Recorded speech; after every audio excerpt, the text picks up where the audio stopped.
Hey everyone, welcome back to Carnival Snacks and Hacks.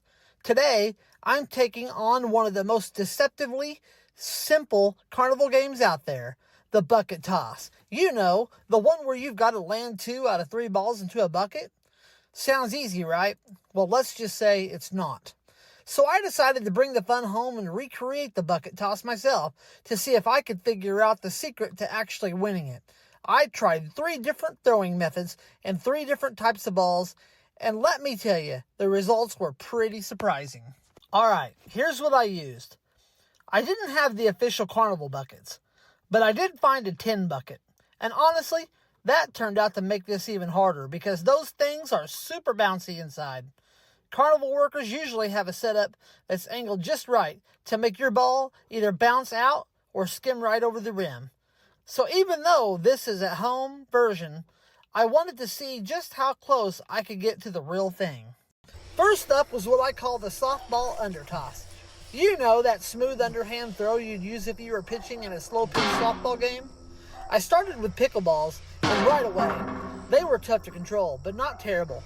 They've got just enough bounce to pop out if you hit the bucket wrong, but when you get the angle perfect, they might stay in. Then I switched over to tennis balls, and yeah, total disaster. Those things bounced out like I was hitting a trampoline every single time. And finally, I tried a larger soft Nerf ball, thinking the soft surface might absorb the impact. Nope, still not successful. If anything, it was too big and just rolled out instead of bouncing. So the softball toss was decent with the pickleballs, but completely failed with the other 2. Next, I tried what I like to call the float toss. It's still underhand, but with a little turn of the wrist. The goal is to kind of float the ball gently, so soft it lands soft and stays put. So honestly, this worked a little better with the pickleballs. You can see that light spin helping to slow the bounce. But once again, the tennis balls and Nerf ball just didn't want to stay. The tennis balls bounced right out, and the Nerf ball barely even made it into the bucket without rolling out again. So at this point, I'm realizing something.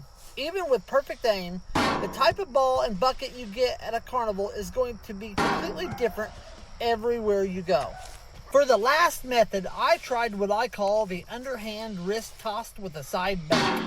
Basically, same underhand motion, but aiming to hit the side wall of the bucket so the ball loses speed and drops in gently. Again, the tennis balls, nope, still way too bouncy. The Nerf balls, not happening. But it's still way harder than it looks.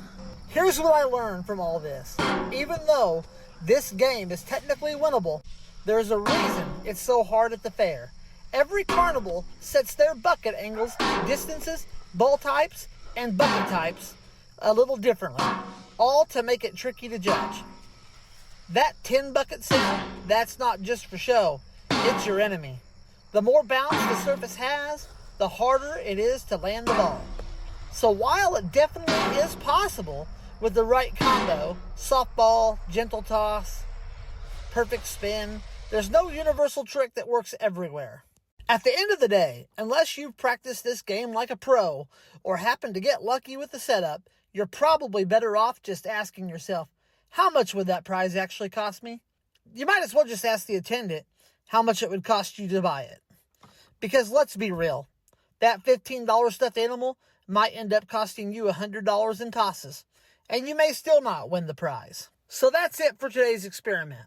The bucket toss. Fun to play, frustrating to win, and maybe best enjoyed for the challenge itself. If you like this video, don't forget to like, subscribe, and ring that bell so you don't miss the next round of Carnival Snacks and Hacks. Thanks for watching, and remember, whether you're playing for fun or just figuring out the secrets, the best prize might be the snack you grab after.